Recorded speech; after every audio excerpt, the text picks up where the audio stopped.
আসসালামু আলাইকুম। ফারজানা কবির ফ্যামিলিতে আপনাদের স্বাগতম। জলপাইয়ের মিষ্টি আচার দেখতে চমৎকার আর খেতে তো দারুণ, একদম দোকানের মতোই আচার আজকে তৈরি করে ফেলবো জলপাই দিয়ে। টক মিষ্টির স্বাদের অতুলনীয় এই আচারটি কিভাবে করলাম চলুন দেখে নিই। বাজার থেকে প্রায় 2 কেজি পাকা জলপাই কিনে নিয়ে চলে এসেছি। এখন আমি এগুলো বোটা ছাড়িয়ে সুন্দর করে পানি দিয়ে ধুয়ে নিব। আর পানি দিয়ে ধুয়ে নিলেও পানিগুলো একদম ঝরিয়ে শুকনো করে নিতে হবে আচার দেওয়ার আগে। তাই আমি পানি দিয়ে ধুয়ে একটি শুকনো সুতি ন্যাকড়ার সাহায্যে এই জলপাইগুলো এইভাবে মুছে নিচ্ছি। আপনারা চাইলে বাতাসে কিংবা রোদে দিয়েও শুকিয়ে নিতে পারেন। রোদে শুকালে খেয়াল রাখতে হবে একদম যেন শুষ্ক না হয়ে যায় জলপাইগুলো, কারণ জলপাইয়ের জুসিনেসটা অবশ্যই এই আচারে থাকতে হবে। এখন আমি চুলায় চলে যাব শুকনো মশলাগুলো তেলে নেওয়ার জন্য। একটি কড়াইতে আমি শুকনো মরিচ তেলে নিব খুব মুচমুচে করে, যাতে ফাঁকি করতে সুবিধা হয়। মরিচগুলো টালা হয়ে গেলে আমি এগুলোকে চুলোর পাশে রেখে দিব, যাতে তাতে মুচমুচে ভাবটা ঠিক থাকে। আর এই কড়াইতেই আমি দিয়ে দিব 1 টেবিল চামচের মতো পাঁচফোড়ন। আমি প্যাকেটের পাঁচফোড়ন নিয়েছি, আপনারা চাইলে আপনাদের কালেক্ট করা যে কোনো মানের পাঁচফোড়ন নিতে পারেন। তারপর আমি পাঁচফোড়নগুলো অর্ধেক টালা হয়ে গেলে লাল সরিষা দিয়ে দিব 1/2 টেবিল চামচ।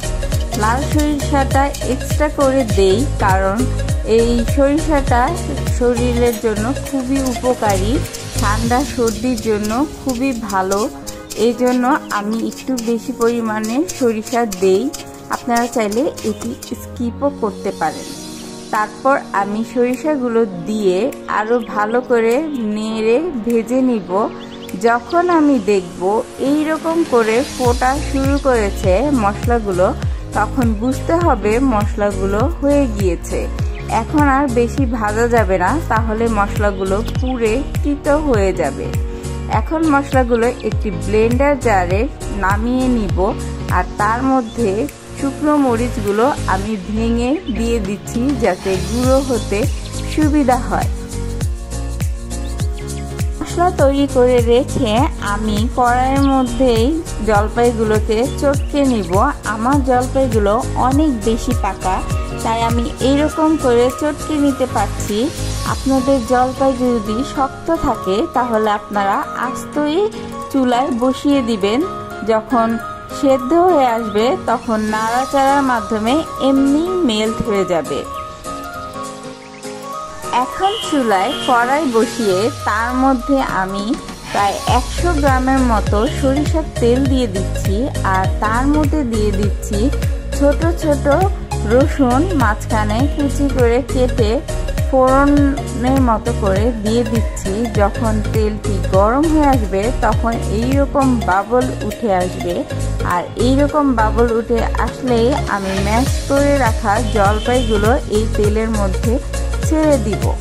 দিয়ে খুব ভালোভাবে নেড়ে মিক্স করে দিতে হবে।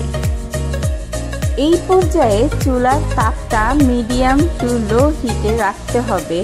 চুলোর তাপমাত্রা নিয়ন্ত্রণ করা কিন্তু এই আচারে খুবই জরুরি, না হলে নিচে খুব কঠিনভাবে লেগে যায়।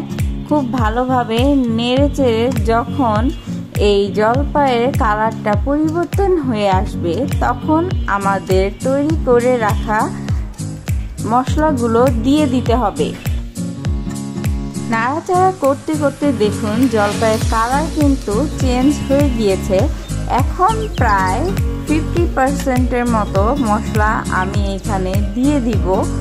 খুব সুন্দরভাবে এই মশলাগুলোকে আমি জলপাইয়ের সাথে খুন্তির সাহায্যে মিক্স করে দিব, যাতে মশলাগুলো একদম জলপাইয়ের মধ্যে প্রবেশ করে। স্মেলটা কিন্তু মশলার দারুণ এসেছে। কি বলবো, মাথা একদম নষ্ট এই মশলার ঘ্রাণে।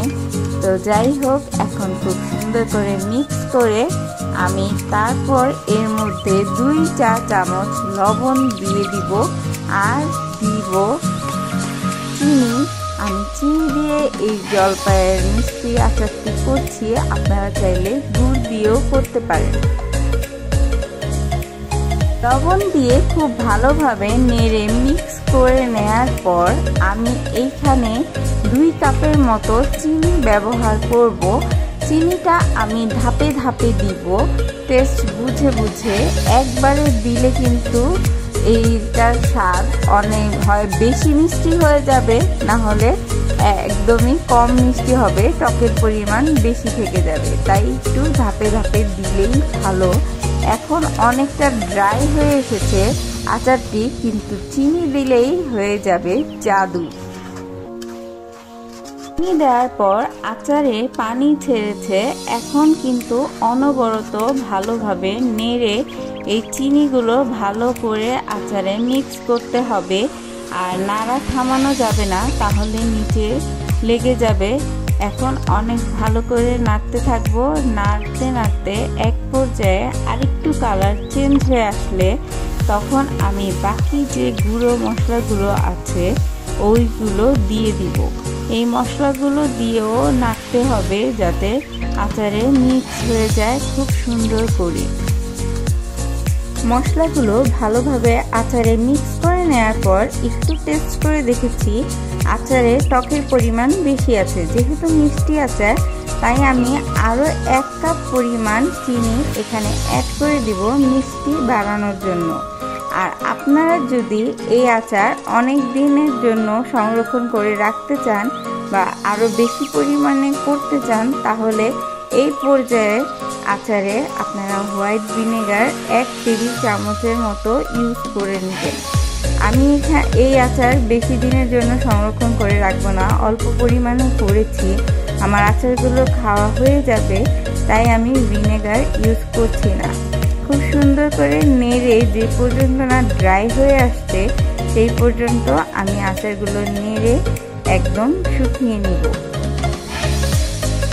আচারটি যখন নাড়তে নাড়তে ড্রাই হয়ে আসবে আর কালারও চেঞ্জ হয়ে আসবে, তখন আমি সুন্দর করে এগুলো চারিদিক থেকে কাচিয়ে একদম সুন্দরভাবে মাঝখানে স্তূপ করে দিব আর চুলোটাও বন্ধ করে দিব। দিয়ে ঢাকনা দিয়ে এই আচারটা রেখে দিব ওভারনাইটের জন্য। যেহেতু আমি সন্ধ্যার দিকে আচারটি করেছি, তাই আমি ওভারনাইটের জন্য আচারটি রেখে দিচ্ছি। আপনারা যদি সকালের দিকে করেন তাহলে মিনিমাম 10 ঘন্টা আচারটি এইভাবে রেখে দিবেন, তাহলে আচারের মিষ্টিটা খুব ভালোভাবে জলপাইয়ের মধ্যে প্রবেশ করবে আর খেতে অনেক মজা হবে। আচারটি ওভারনাইট রাখার পরে আচারের টেস্ট কিন্তু পরিবর্তন হবে, তাতে ঘাবড়ানোর কিছু নেই। সকালে যখন আবার আচারটি জাল করব, টেস্ট করে যা বুঝলাম এখানে লবণ চিনি দুটোরই প্রয়োজন, তাই আমি এখানে 1 চা চামচ পরিমাণ লবণ দিয়ে দিচ্ছি। লবণটি ভালোভাবে মিক্স করে আবার দিয়ে দিব 1 কাপ পরিমাণ চিনি। চিনিগুলো ভালোভাবে মিক্স করে যে পর্যন্ত না ড্রাই হচ্ছে ওই পর্যন্ত নেড়ে চেড়ে আচারটি আমি তৈরি করে নেব। আচারের কালারটি কিন্তু দারুণ এসেছে, দেখতে কিন্তু একদম দোকানের মতোই লাগছে, খেতেও অসম্ভব মজার এই আচারটি। আমার রেসিপি ফলো করে যদি আপনারা বাসায় তৈরি করেন, নিশ্চয়ই অনেক মজার একটি আচার তৈরি করে ফেলতে পারবেন। এতক্ষণ সাথে থেকে দেখার জন্য ধন্যবাদ। আল্লাহ হাফেজ।